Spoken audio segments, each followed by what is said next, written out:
Hello,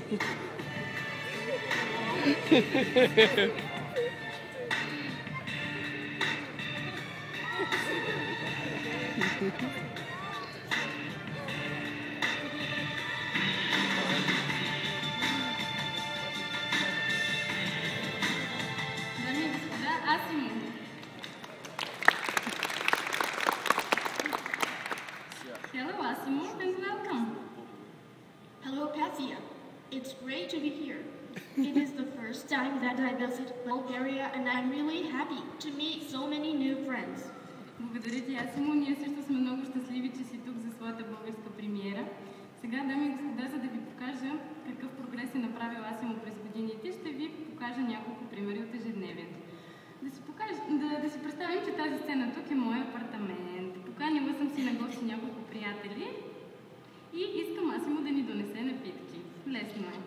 Единственото, от което се нуждае, е това дистанционно със списък напитки, от което ще си избера, например, 2 чая и 1 портокалов сок. Трябва да натисна само Enter. I'm going to the bar.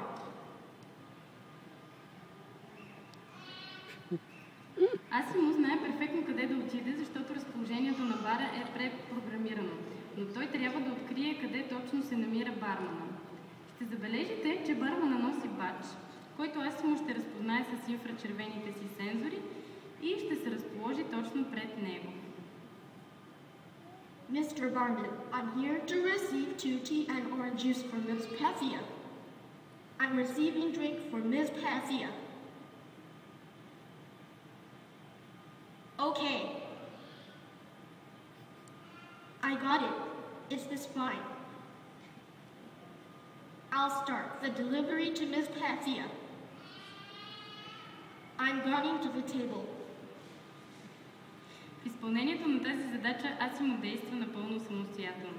За да може да го направи, ние предварително сме програмирали размерите на сцената, както и разположението на мебелите. В момента Асимо се движи с по-ниска скорост от обикновено, около 2 км в час, за да не разсипе питиетата. I came for delivery. I brought 2 tea and orange juice. Дами и господа, забележете това красиво движение, което Асимо извършва благодарение на силовите сензори, които се намират в китките му. Той знае точно кога таблата е поставена на масата и точно кога трябва да я пусне. Thank you, Асимо. Дами и господа, видяхте, че Асимо може да ходи много плавно, почти като човек. Ние го наричаме интелигентна система на ходене. Тя е резултат от процес, който дава възможност на Асимо да прогнозира следващото си движение и да премества центъра на тежестта си по такъв начин, че да запази равновесие, точно както вас и мес.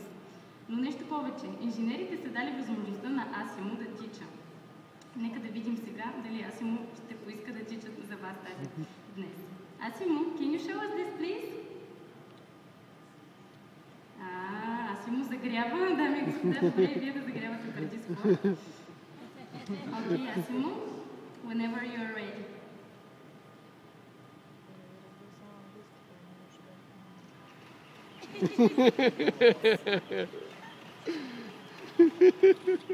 Браво, Асимо, well done!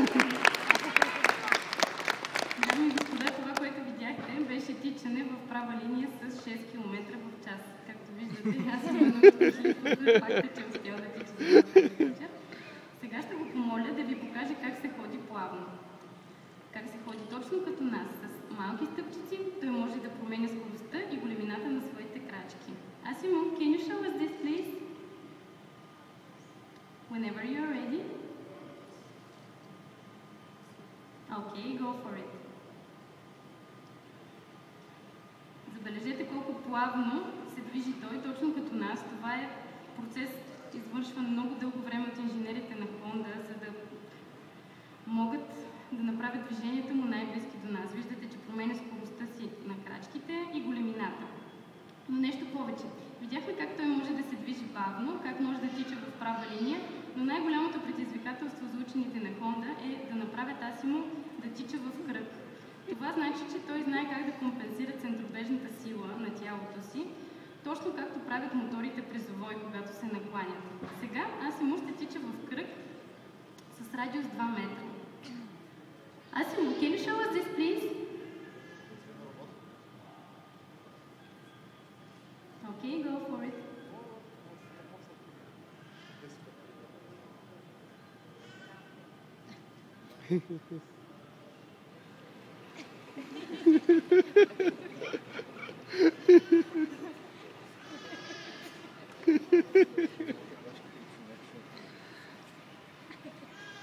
Well done, Асимо.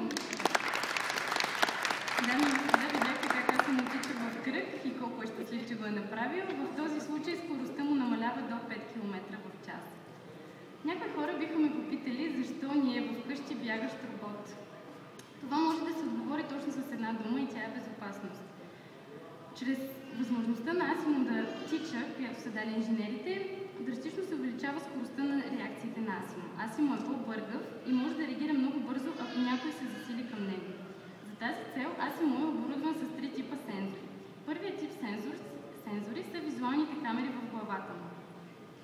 Всъщност това са очите на Асимо. Вторият тип сензори са наземните сензори. Те се намират ето тук.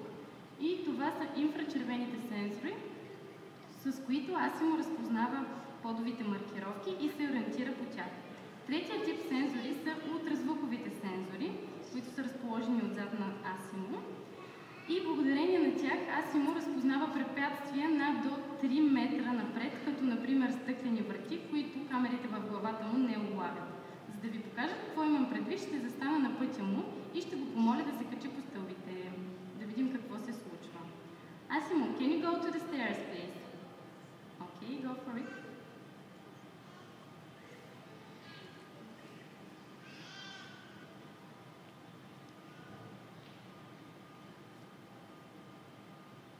I can't proceed since the path is being blocked. Видяхте ли? Само когато аз се махна от пътя му, Асимо продължава. Но нека да ви напомня, че все още се намираме в моя апартамент. Може би малко по-луксозен от обикновените, да не говорим, че си имаме барман. Но все пак Асимо трябва да знае как да се качва и да слиза по стълби. За мен и за вас това е лесно. Вероятно никога не сте се замислили колко усилия трябва да се положат, за да се направи едно такова движение, колко мускула използваме и колко мозъчни клетки. Представете си сега как го прави един робот. Сега ще го помоля да се качи и да видим как ще го направи. Асимо, can you climb the stairs for us? Okay, go for it.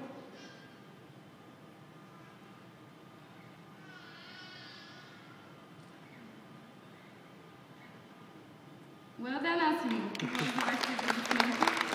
Качването и слизането по стълби изисква доста практика. Дори малките деца, които тъкмо са се научили да ходят, все още пълзят по стълбите. Сега е момента и да си спомните клипчето, което видяхте в началото, за да разберете колко е трудно да се направи един така балансиран и равновесен робот, който се запазва равновесие по време на стълбите. А сега ще го помоля да слезне. Асимо, can you go to the stairs, please? Асимо ми отговаря, че не е готов. Но това не е защото се чувства замаян от качването си по стълбите, а защото му трябва време да настрои позицията си за слизане по стълбите. Това е, което прави той в момента. Настройва позицията си, за да е сигурен, че ще слезе максимално безопасно. Това се случва благодарение на инфрачервените му сензори, които разпознават маркировката на стълбите. Are you ready, Asimo? Okay, go for it.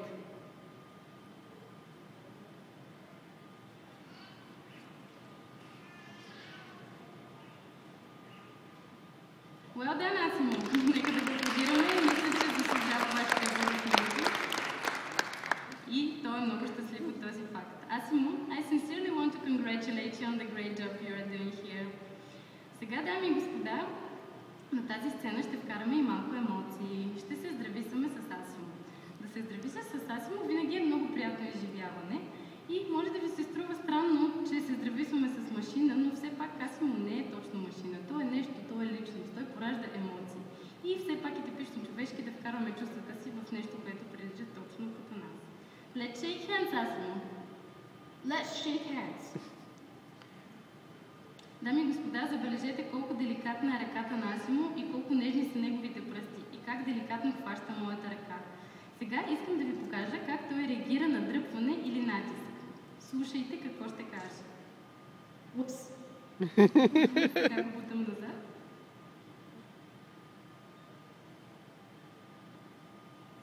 Thank you, Asimo. Thank you very much. Както виждате, Асимо действа напълно самостоятелно. И сега мисля, че след тази тежка работа Асимо се нуждае от малко почивка. Затова съм му приготвила една изненада. Ще си поиграем малко на футбол. Това е любимата игра на Асимо. И за целта съм донесла тази топчица. Ще я сложа обаче пред левия му крак. Асимо Рита виждате го колко е щастлив, че ще поиграем заедно. Слагаме пред левия му крак, за да може той да я забележи и чрез помощта отново на инфрачервените си сензори да се разположи така, че да може да я ритне с десния си крак. Още веднъж ще може да обърнете внимание на способността на Асимо да запазва равновесие, дори когато е с един крак във въздуха. I'm ready, Asimo.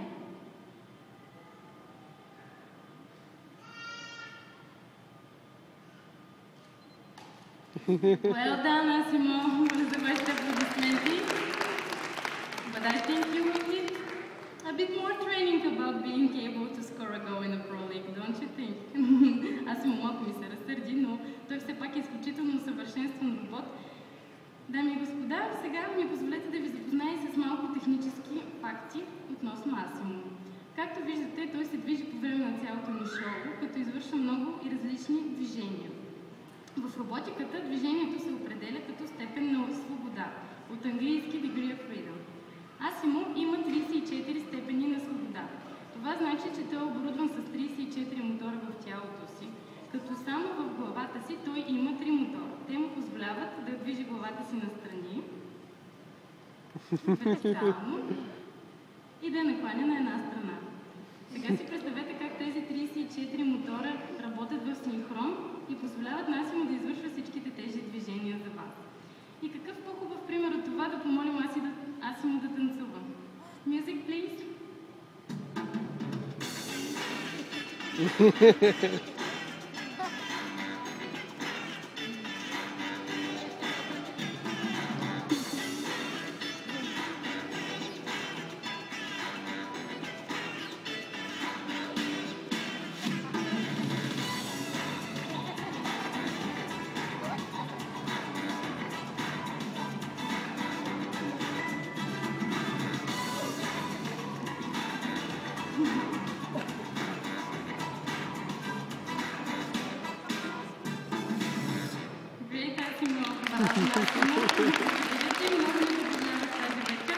Неговото представление е да покаже, че науката и инженерите могат да бъдат и забавни, а не само важни. Дами и господа, нашето представление е към своя край. И сега ще помоля Асимо да ви помаха за довиждане. Но все пак да видим дали Асимо иска да си тръгне или иска да ви покаже още нещо. Да видим какво е неговото мнение. Хареса ли ви е тази вечер? I want to dance some more. Явно му е много забавно. Нека да танцуваме. Go for it, Asimo!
Thank you, Asimo, for showing us what you can do. It was a pleasure. Goodbye, everybody. Hope to see you soon.